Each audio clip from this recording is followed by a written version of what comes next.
Board परीक्षा में कैसे रहें तनाव मुक्त। परीक्षा के समय विद्यार्थियों में तनाव होना एक सामान्य समस्या है। इसका प्रभाव न केवल उनकी पढ़ाई पर पड़ता है, बल्कि माता पिता भी इस चिंता से अछूते नहीं रहते।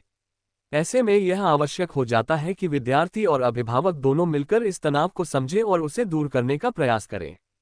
इस लेख के माध्यम से मैं अपने निजी विचार साझा कर रहा हूं, जिससे आने वाली बोर्ड परीक्षाओं में विद्यार्थी और उनके माता पिता तनावमुक्त रहकर बेहतर प्रदर्शन कर सकें। जीवन भी एक परीक्षा है। बच्चों, हमारा संपूर्ण जीवन ही किसी न किसी परीक्षा के इर्द गिर्द घूमता रहता है, चाहे वह करियर बनाने की परीक्षा हो या जीवन की कठिन परिस्थितियों से जूझने की। ऐसे में तनाव होना स्वाभाविक है, लेकिन उस तनाव को अपने ऊपर हावी होने देना हमारी पहली हार बन जाता है।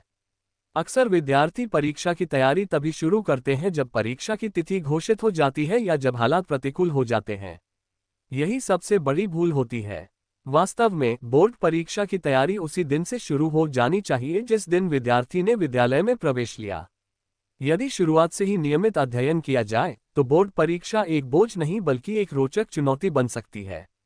माता पिता की भूमिका। मैं सभी माता पिता से कहना चाहूंगा कि वे बच्चों पर पढ़ाई को लेकर अत्यधिक दबाव न डालें। बोर्ड परीक्षा को लेकर वैसे ही हर विद्यार्थी तनाव में रहता है। ऐसे में माता पिता का अतिरिक्त दबाव उस तनाव को और बढ़ा देता है।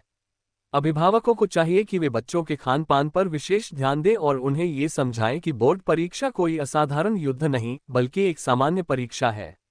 उन्हें ये प्रेरणा दे कि वे हर विषय का समय समय पर पुनरावृत्ति रिवीजन करें और रटने के बजाय विषय को समझकर पढ़ें। तनाव दूर करने के व्यावहारिक उपाय। यदि विद्यार्थी नीचे दिए गए बिंदुओं को अपनाए तो निश्चित रूप से परीक्षा के समय तनाव से बचा जा सकता है। 1. कमजोर विषयों पर अधिक ध्यान दें। जिस विषय में आपको कठिनाई होती है उसे अधिक समय दें। यदि हिंदी, संस्कृत और इतिहास में एक घंटा देते हैं, लेकिन भूगोल आपको कठिन लगता है, तो भूगोल को अधिक समय देना चाहिए। 2. विषयों का संतुलित क्रम बनाएं। यदि गणित अच्छी है लेकिन हिंदी और अंग्रेजी कमजोर हैं, तो पढ़ाई का क्रम ऐसा रखें। पहले हिंदी, फिर गणित, उसके बाद अंग्रेजी। इससे कठिन विषयों के बीच आसान विषय आने से मानसिक संतुलन बना रहता है। 3. लगातार एक ही विषय न पढ़ें। एक विषय पढ़ने के बाद तुरंत दूसरा विषय शुरू करना सही नहीं है। जैसे यदि आपने जीव विज्ञान बायोलॉजी पढ़ा है तो उसके बाद आधे घंटे का अंतराल लें, फिर रसायन विज्ञान केमिस्ट्री पढ़ें। 4. परीक्षा से पहले किताबें बंद कर दें। बहुत से विद्यार्थी परीक्षा केंद्र जाते समय भी पढ़ते रहते हैं, जो गलत आदत है। परीक्षा शुरू होने से कम 45 मिनट पहले किताबें बंद कर दें और हल्की सैर करें ताकि मन शांत रहे। 5. नींद का पूरा ध्यान रखें। रात भर जागकर पढ़ना किसी भी तरह लाभकारी नहीं होता। परीक्षा के समय भरपूर नींद आवश्यक है। जल्दी सोना और जल्दी उठना स्वास्थ्य के लिए भी लाभदायक है और पढ़ाई के लिए भी। सुबह उठकर ताजी हवा में टहलें, फिर नित्य क्रिया से निवृत्त होकर पढ़ाई करें। 6. परीक्षा केंद्र समय से पहले पहुंचें। अंतिम समय तक बाहर बैठकर पढ़ते रहना गलत है। परीक्षा शुरू होने से कम 10 मिनट पहले अपनी सीट पर बैठ जाएं और मन को शांत रखें।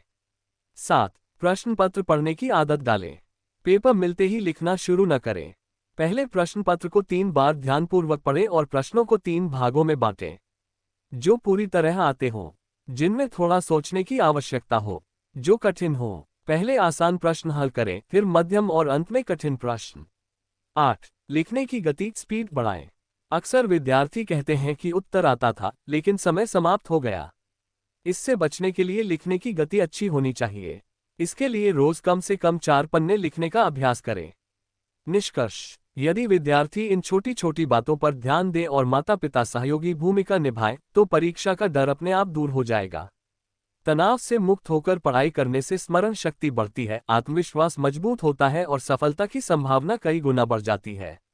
याद रखें, परीक्षा जीवन का अंत नहीं बल्कि आगे बढ़ने का एक माध्यम है।